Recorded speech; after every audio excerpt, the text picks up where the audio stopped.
नमस्कार दोस्तों, स्वागत है आप सभी का इस YouTube चैनल पर। आप में से कईयों ने ये शेर सुना होगा कि सुनते हैं कि मिल जाती है हर चीज़ दुआ से, एक रोज़ देखेंगे तुम्हें मांग कर खुदा से। कहने का मतलब ये, हर किसी की ऐसी इच्छा होती है कि वो जो चाहे और वो उसे मिल जाए, पर हमेशा ऐसा होता है क्या? नहीं होता है। आजकल जब से ये कोरोना की बीमारी फैली हुई है, लोग अस्पताल में भर्ती हो रहे हैं, कुछ लोगों की जानें भी जा रही हैं, तब सभी लोगों में एक ललक जाग पड़ी है एक स्ट्रॉन्ग इम्यूनिटी के लिए, कि उनका इम्यून सिस्टम, उनकी जो रोग प्रतिरोधी क्षमता है वो मजबूत हो जाए, जिससे कि वो कोरोना से लड़ सकें और अस्पताल में भर्ती ना होना पड़े। लोगों की इस चाह को पूरा करने के लिए बहुत सारे प्रोडक्ट्स बाज़ार में, दवाई दुकानों में उपलब्ध हैं, जिन्हें इम्यूनिटी बूस्टर्स कहा जा रहा है, कि आपकी इम्यूनिटी को बढ़ाएंगे, इतना बढ़ाएंगे कि फिर आपका कोरोना कुछ बिगाड़ ही नहीं सकेगा। तो इन दावों में कितनी सच्चाई है, कितना झूठ है, ये मैं आज बताऊंगा आपको। पर सबसे पहले हम ये समझने की कोशिश करते हैं कि किसी भी व्यक्ति का इम्यून सिस्टम, जो रोग प्रतिरोधी क्षमता है, वो मजबूत होगा या कमज़ोर होगा, ये किन बातों पे निर्भर करता है। एक दो बातें तो ऐसी होती हैं जो हमारे बस में नहीं होती हैं, जो हमारी इम्यूनिटी पे असर डालती हैं। उसमें सबसे पहले तो है हमारा जेनेटिक मेकअप, हमारा आनुवंशिक गुण कैसा है, हमारे जीन्स, हमारे पेरेंट्स हमें कैसे मिले हैं, उसके हिसाब से हमारी इम्यूनिटी कमज़ोर या मजबूत हो सकती है। कुछ ख़ास बीमारियों से हमें बचा सकती है, कुछ ख़ास बीमारियों के लिए हमें ससेप्टेबल रख सकती है। तो इस जेनेटिक मेकअप को तो हम नहीं बदल सकते। इसके अलावा दूसरा फैक्टर जो हमारे बस में नहीं है, वो है हमारा उम्र। एक वयस्क में जो इम्यून सिस्टम होता है, जो उसकी क्षमता होती है, जो उसकी ताकत होती है, उसकी तुलना में एक शिशु का इम्यून सिस्टम कमज़ोर होता है। वैसे ही एक बुज़ुर्ग का इम्यून सिस्टम भी कमज़ोर होता है। तो शैशव अवस्था में और वृद्धावस्था में हमारा इम्यून सिस्टम कमज़ोर होता है। इसके अलावा कई सारे फैक्टर्स हैं जिन्हें हम अपने हिसाब से मॉडिफाई कर सकते हैं, एडजस्ट कर सकते हैं, जो हमारे इम्यून सिस्टम को मजबूत रख सकते हैं। ये कौन कौन से फैक्टर्स हैं? सबसे पहले तो इसमें आता है हमारा खान पान। अगर कोई व्यक्ति तंबाकू शराब का व्यसन बहुत करता है, तो जाहिर सी बात है उसके इम्यून सिस्टम पे उसका बुरा असर पड़ेगा। इम्यून सिस्टम पे अच्छा असर पड़े, इसके लिए व्यक्ति को सभी प्रकार के फल, सब्जियां, फलों में खासकर वो फल जिन्हें हम खट्टे फल कहते हैं, साइट्रस फ्रूट, जिनमें थोड़ा खट्टापन होता है, ऐसे फल विटामिन सी से भरपूर होते हैं और इम्यून सिस्टम के लिए अच्छे माने जाते हैं। अच्छे खान पान के अलावा पूरी नींद लेना भी इम्यून सिस्टम के लिए ज़रूरी है। अमूमन आमतौर पर एक वयस्क में 7 से 8 घंटे की नींद पर्याप्त मानी जाती है, पर अलग अलग व्यक्ति में नींद की ज़रूरत कम ज़्यादा हो सकती है। किसी व्यक्ति में 5 घंटे की नींद भी पूरी पड़ती है, किसी को 10 घंटे सोना पड़ता है, पर ऑन एन एवरेज हम कहें तो 7 घंटे की नींद पर्याप्त मानी जाती है। बच्चों में, शिशुओं में नींद 15-16 घंटे भी हो सकते हैं, किशोर अवस्था में 9-10 घंटे हो सकता है, पर एडल्ट्स में 7 घंटे की नींद काफ़ी मानी जाती है। तो पूरी नींद लेना ज़रूरी है। ऐसी नींद कि जब आप सोकर उठे तो आपको फ्रेश लगे, आपको तरोताज़ा लगे। आज के भागदौड़ की ज़िंदगी में बहुत बार हम नींद पूरी नहीं कर पाते हैं, और बहुत तेज़ रफ्तार ज़िंदगी जीने वाले कई लोग ऐसा भी करते हैं कि 5 घंटे सो रहे हैं, 5 घंटे सो रहे हैं, काम कर रहे हैं, दिन भर दौड़ भाग कर रहे हैं, और वीकेंड्स पर शनिवार रविवार को सोचते हैं कि छुट्टी के दिन हम एक्स्ट्रा सो लेंगे, हम 10 घंटे सो लेंगे, हम 12 घंटे सो लेंगे। तो यह अप्रोच भी सही नहीं है। नींद सभी दिन पूरी होनी चाहिए। नींद का कर्ज आप बाद में नहीं उतार सकते कि 5 दिन तो हमने कम नींद ली और 7वें 8वें दिन हमने ज़्यादा नींद ली, ये आपके लिए सही नहीं है। खान पान सही होना चाहिए, नींद पूरी होनी चाहिए। इसके बाद ज़रूरी होता है कि व्यक्ति की सोच सकारात्मक हो, स्ट्रेस कम लेना है, तनाव कम लेना है। बहुत ज़्यादा स्ट्रेस लेने से और नकारात्मक सोच रखने से इम्यून सिस्टम पे बुरा असर पड़ता है। ऐसा रिसर्च में पाया गया है कि जो व्यक्ति पॉजिटिव सोचते हैं उनका इम्यून सिस्टम बेहतर परफॉर्म करता है। चौथे नंबर पे आता है व्यायाम का महत्व। व्यायाम करने से इम्यून सिस्टम पे कितना फ़ायदा होता है, इसको लेकर अलग अलग मत हैं, पर कुछ बातें हैं जो स्थापित हैं, सही हैं। वो हैं कि अगर कोई व्यक्ति बिल्कुल सेडेंटरी लाइफस्टाइल जी रहा है, ऑफिस में बैठता है, दिन भर घर में जाके बैठता है, कोई एक्सरसाइज नहीं करता है, चलना फिरना बिल्कुल कम है, जिसे हम सेडेंटरी लाइफस्टाइल कहते हैं, उसकी इम्यून सिस्टम कुछ कमज़ोर होता है।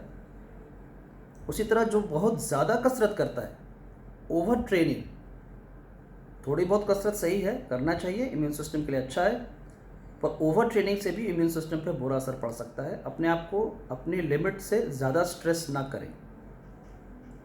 तो फिज़िकली एक्टिव रहें, थोड़ी बहुत कसरत करें जितना ज़रूरी है।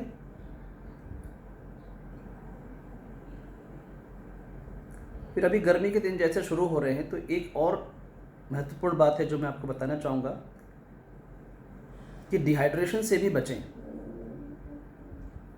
हमारे शरीर में जो इम्यून सिस्टम है, जिसकी रक्त कोशिकाएं WBC जिन्हें हम कहते हैं, श्वेत रक्त कोशिकाएं,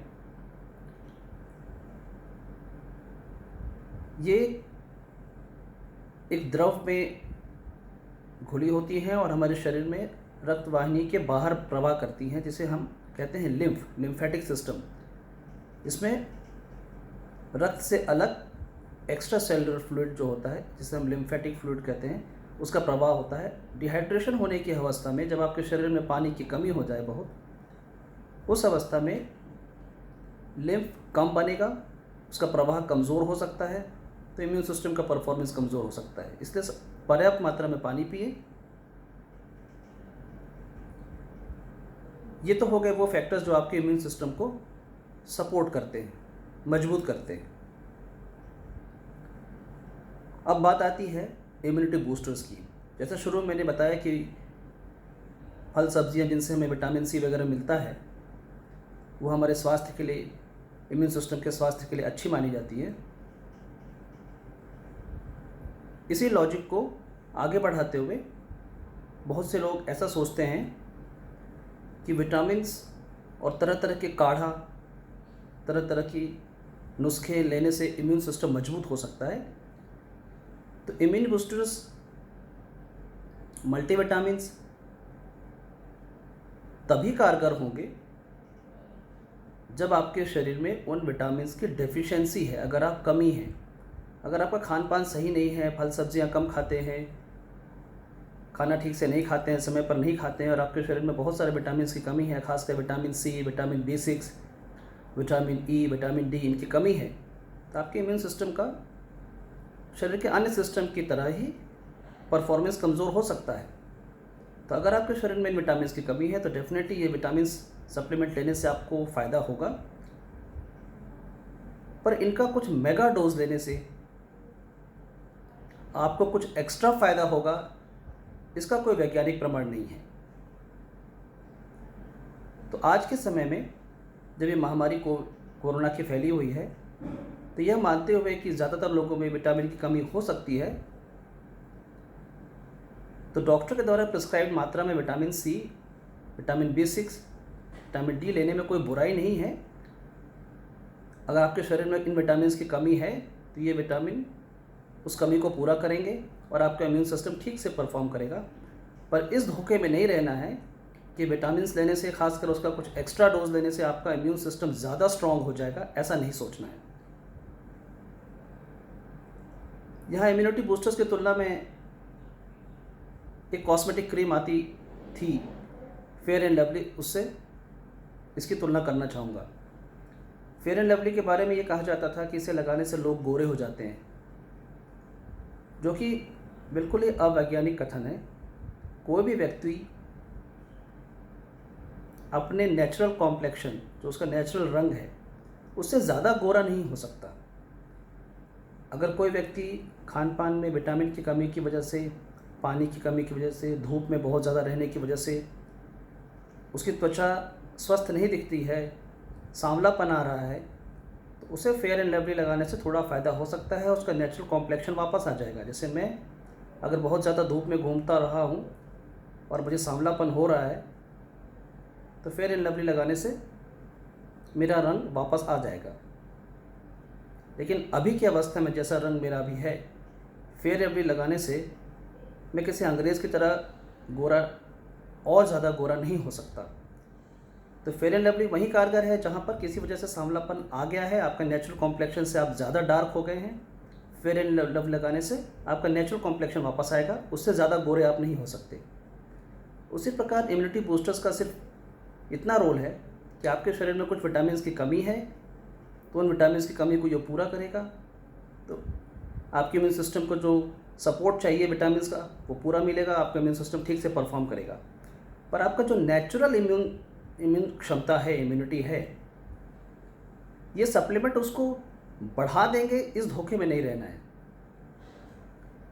इस धोखे में आने से बहुत लोग ऐसा सोचते हैं कि हमने तो काफ़ी मल्टीविटामिन्स लिया हुआ है तो हमारा शरीर कोरोना से लड़ लेगा। इस धोखे में नहीं रहना है। सप्लीमेंट्स लीजिए, पर ज़रूरी हो, कमी हो शरीर में तभी लीजिए। यहाँ एक और ज़रूरी बात समझने की है, जो भी विटामिन या सप्लीमेंट्स लेने की बात होती है, वो अगर नेचुरल सोर्स से लिए जाएँ तो ज़्यादा कारगर होते हैं। हम सीधे उसे फलों से, सब्जियों से, सलाद से, खाने से, ड्राई फ्रूट से लें तो वो विटामिन ज़्यादा कारगर होंगे, बेहतर तरीके से एब्जॉर्ब होते हैं बनिस्बत उन मल्टीविटामिन से, खासकर फूड सप्लीमेंट्स के रूप में जो मार्केट में उपलब्ध होते हैं, उनसे बहुत बार सही मात्रा में विटामिन हमें नहीं मिल पाता है।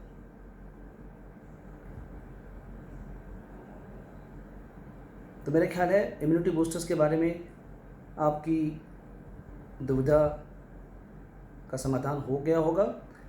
आपको ये वीडियो कैसा लगा कमेंट बॉक्स में ज़रूर लिखें, और भविष्य में कोरोना से संबंधित किन बातों पे आप मुझसे और जानकारी लेना चाहेंगे कमेंट बॉक्स में ज़रूर लिखें।